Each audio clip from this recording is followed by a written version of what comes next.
What's up everybody, I am the Godlike Perception, and today I'm going to be talking to you about something that's near and dear to my heart, something that's probably my favorite show of my adult life, and that is Sword Art Online. And more specifically, why Sword Art Online deserves its popularity. Now right away when I say something like that, there are two sides that begin to take shape. On one hand, you have those that believe SAO is perfect. Its characters are perfect, the animation is flawless, the music is great, and everything about it is without imperfection.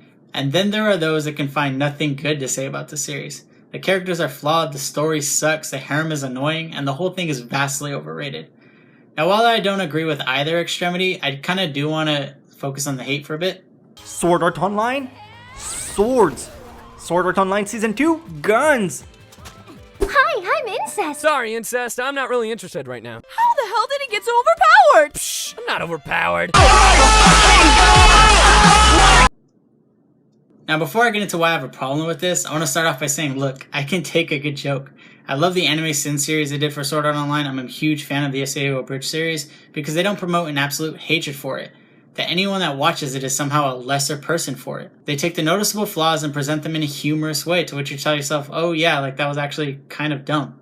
Now what's emerged in the past few years in the anime community is that it's become really popular to hate SAO. And for a lot of people, our natural instinct to follow the mob takes over, and a lot of casual viewers go along with the hate. Now, I can understand this to an extent. You hear the name and you hear it's popular, but it takes a lot of work to watch and read all of that content, but you still want to be able to talk to your friends about it. So you see that other people don't like it, and so you figure, okay, it must not be that good. It's the same thing when we read movie reviews, because we just don't want to waste our time. But there's a fundamental problem with this, and I hope it goes without saying. Now remember, I'm not saying that the series is without its flaws. I am simply saying that there's an odd discrepancy between the amount of hate the series gets and the quality of its arguments. Because personally, I love the debate, because it means the flame wars are getting more attention, which means more people are talking about SAO, which means its popularity continues to grow, which means we get more SAO type shit, which I am all about. But my biggest problem, and the real reason for why I decided to make this video, is that the true fans of the series struggle to talk about it openly. And to help explain what I mean, I'm going to use an example of my life from not too long ago. So I was at a party and they were having a barbecue. So me and my friend drifted over to the barbecue pit and there were these other guys there and we just started talking to them. And oddly enough, the topic of anime came up. So naturally we started talking about some of our favorite shows such as Full Metal, Fate Zero, Noragami, Ruby. And then my friend brought up Sword Art Online. And I kid you not, the second those words came out of his mouth, the other two guys gave him the biggest stink face I'd ever seen. Even so much that one of them said, "Actually, you know what, man? I think that one's shit. Like, his characters suck, the story doesn't make any sense, and I think his sister falls in love with him or something." Yeah, I don't know, man. It's weird. I don't know why anyone watches that show. And then I looked at my friend, and I saw him just dip his head, and I knew his entire mood just sank. And then I realized the problem. So besides the fact that he was just being a giant dick, I don't like this because if you are genuinely into something, you shouldn't be punished for finding other people that love the same things you do. Especially when the arguments for SAO just feel so empty. Like, I don't know. So this video is for you guys. Let me give you the ammunition you need for when you're openly out there talking about SAO or collectively trying to explain why you like it so much. Or even if you're just trying to convince a neutral party, hopefully I make some points that you can agree with to help, convince your best friend to watch Sword Art Online. Now for this video, I will be responding to the biggest criticisms people have with Sword Art Online, along with addressing my own personal gripes with it, but ending on why I believe SAO resonates with so many people. As a quick warning, I will be including full spoilers from Season 1 and 2, but I will be shifting a lot of my focus onto Season 1 since that is where it seems a lot of people seem to lose their interest, but anything from the anime is fair game, including the light novels they're adapted from. Now to kick things off, let's start with our main man, the Black Swordsman, Kirigaya Kazuto, Jesus Kun himself, Kirito. So for Kirito, I'm going to be splitting his conversation into two parts. First, I'm going to be addressing the Gary Stu image of his character, and then I'm going to be talking about the harem that a lot of people seem to have a problem with. So for the first one, people like to say that Kirito is overpowered. He's a wish-fulfillment character that everybody loves and everything always goes right. He glorifies gamer stereotypes about the antisocial gamer that gets all the girls. Now to understand why I think these statements are such a weak analysis of his character, you have to dig into his backstory to appreciate the gradual changes that happen to him over the course of the series. So Kirito is orphaned as a baby when his parents are killed in an accident, and he's left to be raised by his aunt and his uncle. His sister is not really his sister but his cousin, and Tsukuha doesn't find out about the truth until after Kirito is trapped in Sword Art Online. So his aunt works as an editor for a computer systems magazine, and because of her influence, Kirito develops a natural love for computers and video games. So his enthusiasm for computers develops at such a rapid rate that he actually builds his first computer while still in elementary school, and actually manages to find his erased records from the National Registry. And from these records, he finds out that his parents are not who they say they are, that they're not his parents, but his aunt and uncle instead. Now you can argue, okay, but they're still family. Yeah, but the fact that you were lied to at such a tender age creates a real big rift for your trust for these people. And this is where his natural disconnect of the real world comes from. And this is a great starting point for our main character. He has his flaws. He's antisocial, narrow-minded, and extremely apathetic to most things. But what ends up happening is that throughout the course of the show, he goes through a series of losses that he feels deeply responsible for. And this is where he slowly begins to go from the socially detached player to someone who feels responsible for other people. And this change is gradual, it doesn't happen immediately. And this idea of responsibility is actually a very important aspect of his relationship with Asuna, which I will get to later.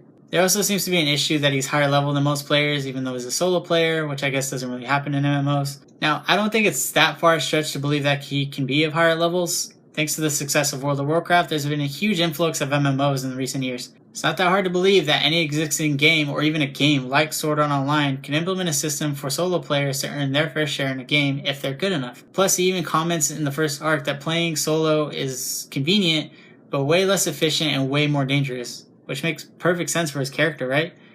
Not every game is the same. But going back to the notion that he completely barrages through every fight he's in is not even true either. He doesn't win the big important fights without the help of others, which is such an important lesson for him to learn. It's also why he seems to be so much happier as a person by the end of Season 1, because he trusted others to help him. The only time we see Kirito really achieve great feats is with the help of others, which ends up being the only thing really worth showing. Now, to answer his wish fulfillment trait directly, I mean, it's true. He's a very much fulfilled character by the end of Season 1. I mean, he's reunited with Asuna and all of his friends are safe. But that's not the same as him being a complete or perfect character, because it is those mistakes he made in Sword Art Online that come back to haunt him later on actually end up being the hook of the plot of the series later on. Now, to answer the god complex that exists at the end of both arcs of Season 1, you're going to have to dig a bit deeper. Now, I don't want to talk too much about the Project Alicization arc, considering they're only available in fan-translated light novel form, but there is this concept of incarnation. It says that you can manipulate the world through imagination and sheer will. Now, since the world there is built on the back of the same cardinal system we know about already,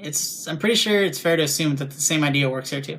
However, there's something more important going on here, and that it's these actions of rule-defying strength that are actually a key part of the theming for the series. Now let's talk about the harem. Honestly, just get over it. Because the harem is not that in your face. None of the episodes really focus on this supposed obsession the girls have with them, although I can totally understand why you might think as such. The side stories serve as development for our main character. On the outside, it may seem that he's helping every helpless female along the way, but really it's about him learning to trust people. He doesn't help these girls because he's building a harem, he's doing it because he's following his natural instinct. Because although he plays solo, it's not a choice he made all willingly. With feeling like he abandoned Klein, along with putting a target on his back by declaring himself a beater, just to protect the other beta testers, and feeling responsible for the death of Silica and her guild, Kirito feels like he deserves to play alone. But he does have his moments where he comes out of that shell to help others because that's what he really wants, to protect other people. But he is afraid. That being said, he will come up with somewhat reasonable reasons for helping them, I guess. With Silica, it's because of the debt and guilt he feels toward his cousin. With Lisbeth, he really was hesitant to do anything with this girl, but I think his obsession with getting a better sword won over. I'll get into Suguha later, but as for Sinon, he needed a guide in a world he knew nothing about. He took advantage of his female avatar to convince her to help him. So initially he's acting pretty selfish.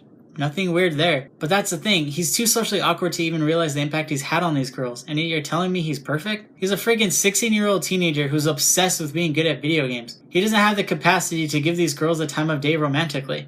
Not before Asuna anyway. As for the girls, in a life or death situation in which you find yourself feeling helpless, what is the reasonable thing to do?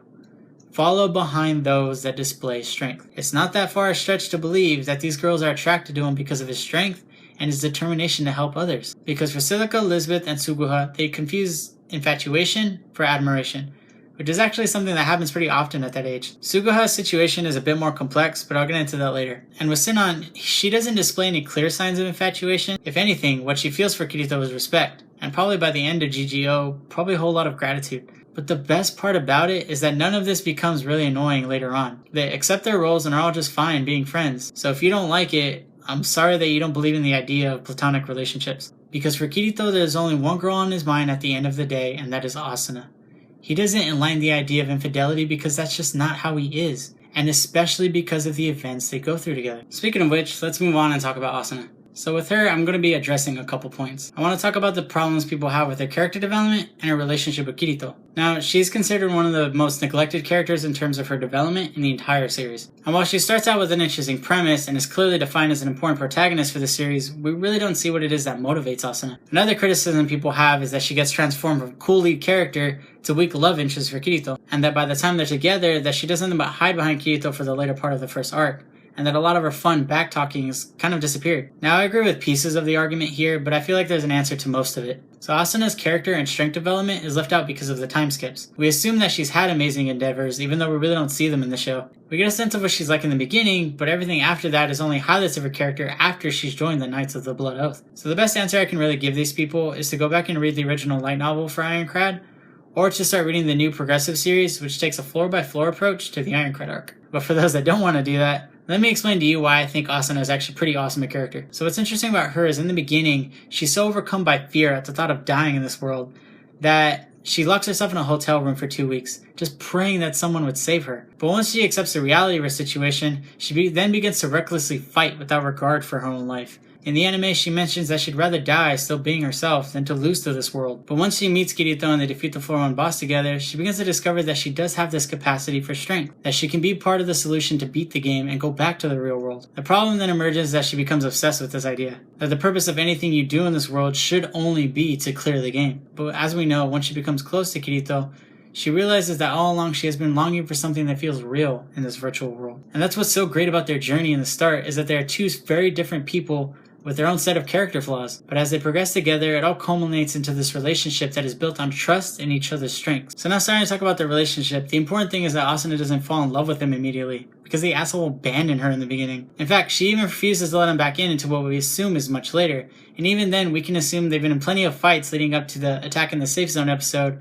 from which we see parts of their romance begin to blossom. From there, the dominoes fall quite nicely as the rest of the main plot of Arc 1 finishes up. Now, what I think is so awesome about their relationship is that it's built on equal reliance for one another. So no, I don't believe she always hides behind Kirito, because she protects him on numerous occasions as well. Also, Asuna doesn't want your bullshit, you go save me and I'll stay here attitude. In fact, she says that she would kill herself if she was not there to protect him if something bad happened. Now, as over dramatic as that may sound, I think she gets the point across. She understands Kirito's fear of loss and comforts him by saying that not only will she not die, but that she will be there to protect him. And the fact that anyone can trust someone to the extent of actually loving someone is crazy given the circumstances. And this whole thing is the final obstacle for Kirito as a character, to overcome his fear and mistrust for others and to finally trust someone else with his own life. As for the lack of attention on Asuna after the first arc, I think a lot of it has to do with the introduction of new characters. So rather than always keeping Asuna involved, she takes a back seat so that other stories can be told. So although she's reduced to a pigeon in a birdcage in the second arc, Kawahara needed something to drive Kirito, along with her taking a back seat so that we can tell Suguha's story. And then with GGO, although Kirito is still our main character, the arc really was all about Sinon. But like so many others, I was longing for us to spend more time with Asuna, and lo and behold, we get just that in a beautiful story arc in Mother's Rosario. And finally, if you're mad that Asuna doesn't seem more upset about all of these girls that are befriending Kirito, then I don't think you understand her character. She shows normal signs of jealousy, but she doesn't feel threatened because she trusts Kirito. A character trait I think we can all learn from. Now let's move on and talk about Suguha. Now, many people feel the Fairy Dance arc is their least favorite of the series, mainly due to a lack of a life and death environment, but more because of a forbidden love Suguha holds toward a brother/cousin. Now, a lot of people like to write it off as just blatant incest, but her story is one of the most complex of the series in my opinion, and to be honest, it's really quite tragic. Now remember, as kids, they grew up very close. But when Kirito found out that the people he was living with were really his aunt and uncle, he distanced himself from everyone, including Suguha. And she was not given context for any of this. She never understood why her brother would so deliberately ignore her to the point that they felt more like strangers to each other. So when the SAO incident happened, she was devastated because she knew there was a chance they were never going to be close again. All of those dreams of reconciling just gone out the window. And to make matters worse, her mother tells her that Kazuto isn't even her brother, but her cousin. So now this person that you've been caring for your entire life feels even more like a stranger. And then he comes back, and then that's when shit really goes south. Because now this stranger does what you don't expect, and treats you like the long-lost brother you've always dreamed of. This person that you cared about for so long with absolutely no return now starts showing affection responsively. So what the hell does she do with all of that? Well, unfortunately for her, she begins to fall for him. Well, at least that's what she believes at first. Because her feelings mimic that of falling in love with a stranger. Because this guy doesn't resemble the Kazuto she's always known. Instead, he takes the form of something she's always wanted. But of course she knows this is wrong. So when she finds a player in Alfheim Online that is exactly like Kazuto post Aincrad, you know, strong, brave, compassionate, and the whole shebang, she begins to funnel her love into this guy. Because she knows she can do it without consequence. Then comes the moment that Kirito breaks down in front of Sugu. She comforts him about still pursuing his mission to save Asuna. And it's in that moment that she knew that her love for her cousin had to die, and said she was ready to confess her love for Kirito. So what ends up happening? Well, she realizes that the one person she was ready to give up and the one person she was now after were the exact same freaking person.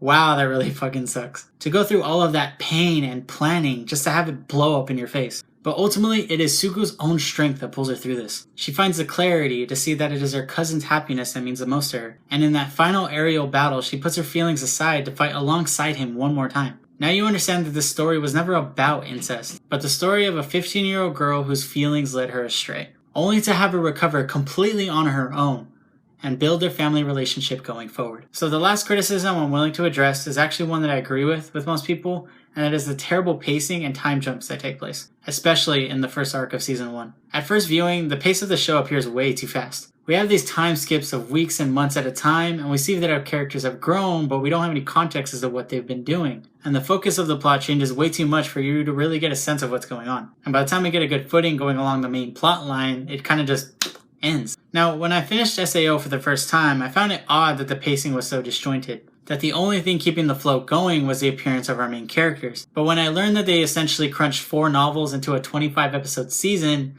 things started to make a bit more sense. Especially since the very first book focused on the entire main plot of the first arc of the anime. And the second book was full of the character stories we see weaved into it. Now, is that good enough to excuse the way the story was shown in anime form?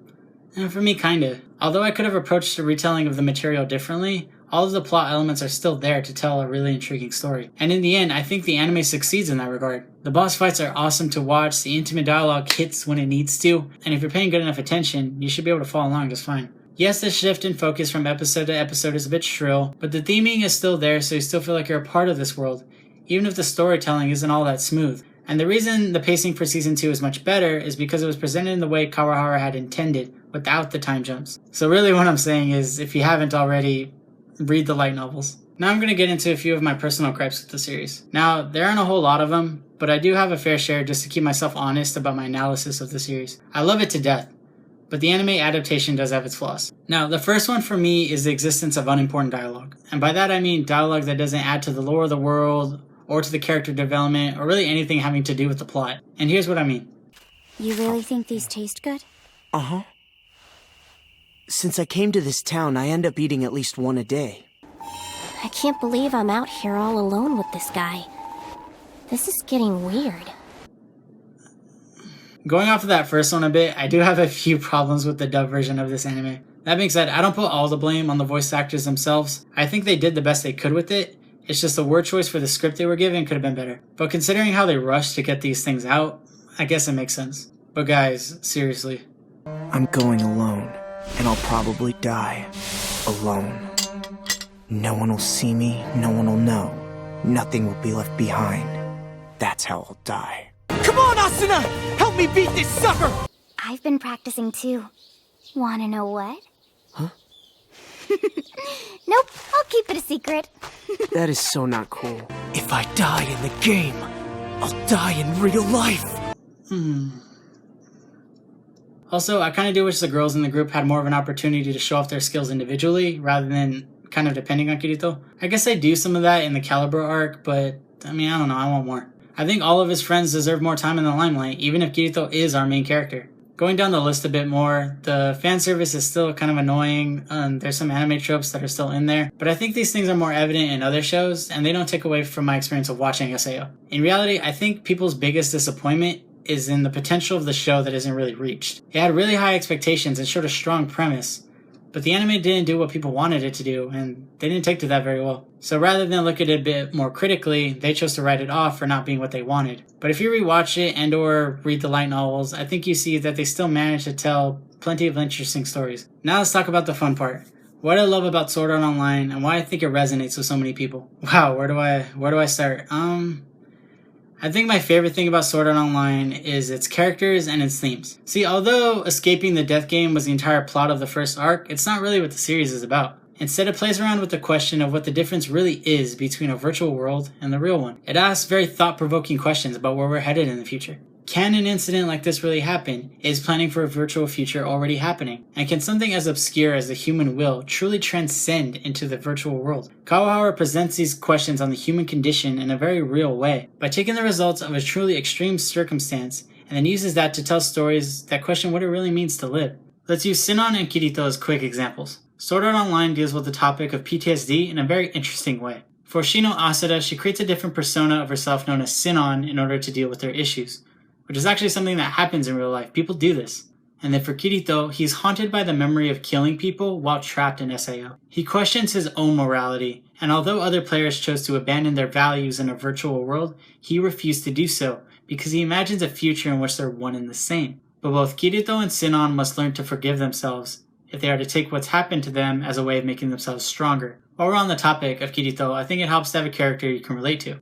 I feel like I can relate to his character because I think he represents the teenager in all of us. He dives headfirst into this world because he wants to express himself in a way the real world just doesn't allow, and to be directly rewarded for his efforts in a way that seems fair. But in the end, even he could not run away from all of his problems. He must accept that he'll never be as strong as he would like, or be able to save everyone all of the time, and that he must learn to trust others if he really is to know what it means to live at peace.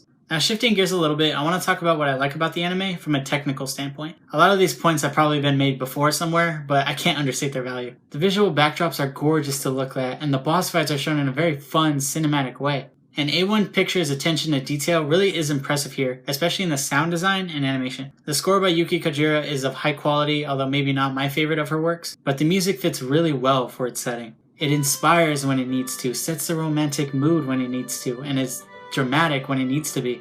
And the openings, oh my god, the openings are great. I'm in love with all of the intro songs, whether they're from Lisa, Era Aoe, or Tomatsu Haruka for Courage. They're all great. But Crossing Field is by far my favorite, and it just gets you so hyped to watch the show. Pulling it back a little bit, as dire as the situations seem in SAO sometimes, it really does project a sense of hope.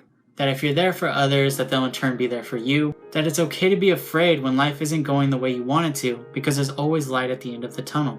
And that love really does conquer everything. But hey, maybe some of these are just in the way I see it. But that's part of its beauty, is that Sword Art Online means different things to different people. For some it inspires them to be a stronger, more humble person. For others it makes them happy to see such cute relationships. Maybe they're here for the action and awesome fight sequences. And then maybe for someone it makes them think about life and what emotion really means. But it is this dynamic and thought-provoking nature of Sword Art Online that I think makes it so popular.